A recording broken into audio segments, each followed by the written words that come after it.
Before his voice was silenced forever, MKO Abiola spoke with courage, conviction, and a deep love for Nigeria.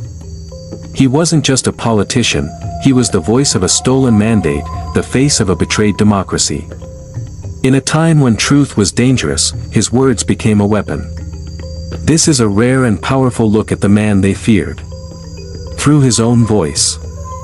These are the speeches they tried to erase from history. If the time is right, if the time is right, and it all depends on a lot of things. I haven't been taking part in this political process since it started in 1987. You need to know the people you are working with, and you need to know that a tree does not make a forest. Like I said, nobody claps with only one hand. It has to be both. It has to be so many hands. But there is this general acceptance. Yeah, there is the attitude of our people that it's about time we had a leader from this part of the country too. That is part of the thing too. But I agree with that. I don't know. See, I'm thinking about it. Nothing ventured, nothing gained. No, I've ventured a lot. You see, a situation where I will have to go through primaries and so on when I haven't really made any preparation. That there are 7,000 wards in this country. 7,000 wards. You have made preparations. You have. You think I have? Yes, I think you have. You don't have to go out there. That's true. You have.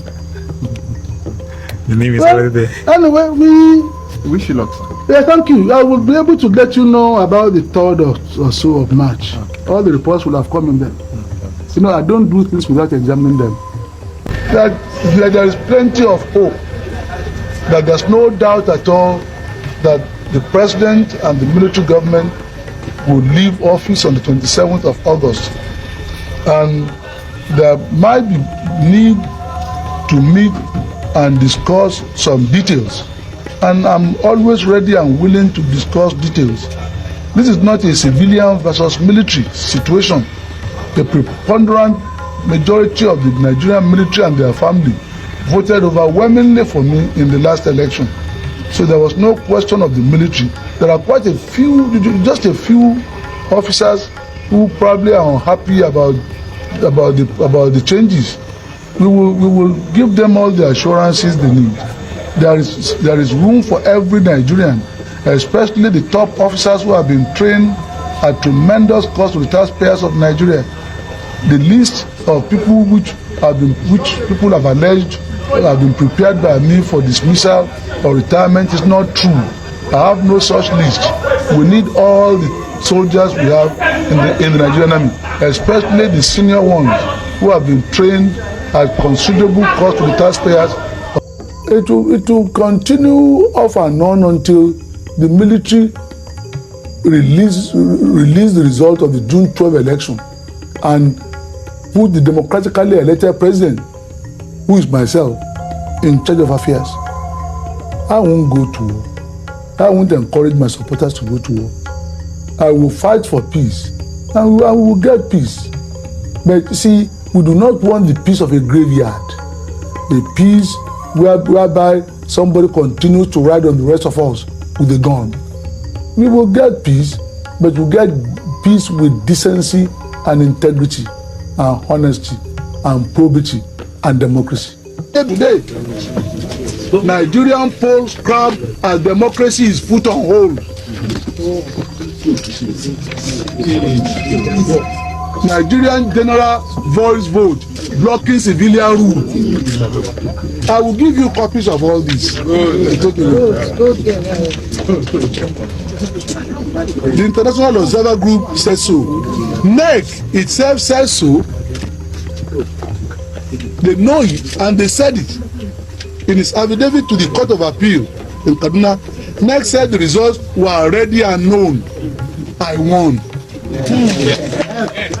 President, it's none of my business what religious color anybody wears. In ITT, in Concord, in RCN, in Summit Oil, in the bakeries, in the bookshop, in the presses, and so we employ people purely on merit. Round pegs in round holes. Period. There are so many people who work for me whose hometown I don't even know. I don't even know them anyway. I don't have to know them. Because we want to be objective.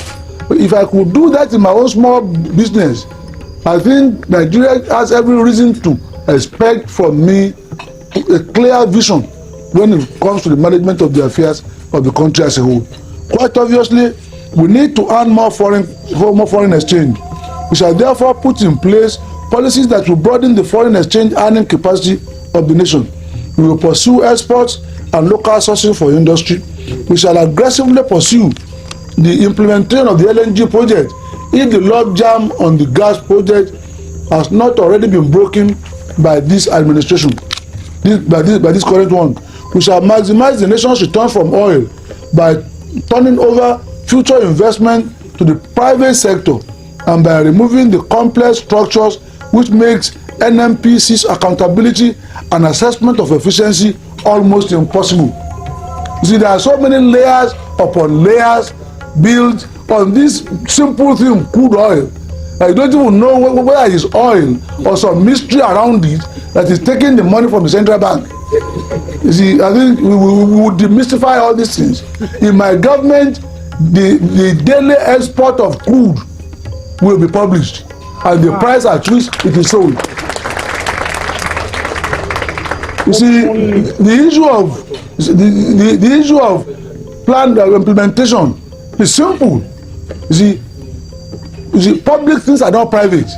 We have National Assembly now. They will do their job.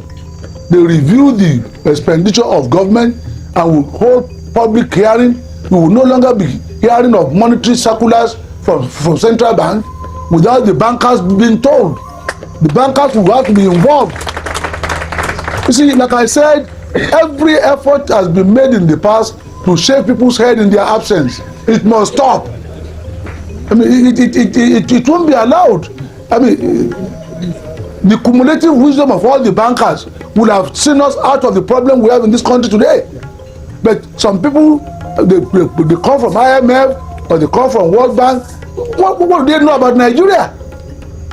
You see, the most brilliant doctor in Norway might not have seen malaria in his life.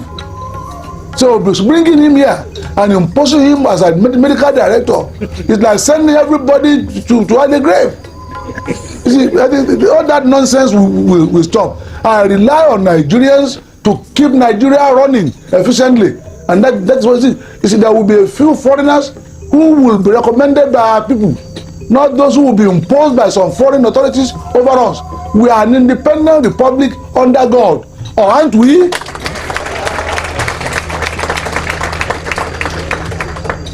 His words still echo through time, a reminder of a dream deferred, but not forgotten. MKO Abiola stood for truth, justice, and the will of the people. As we remember him, let's never forget what was stolen, and what still must be reclaimed. June 12th was not the end, it was the beginning of a struggle that lives on.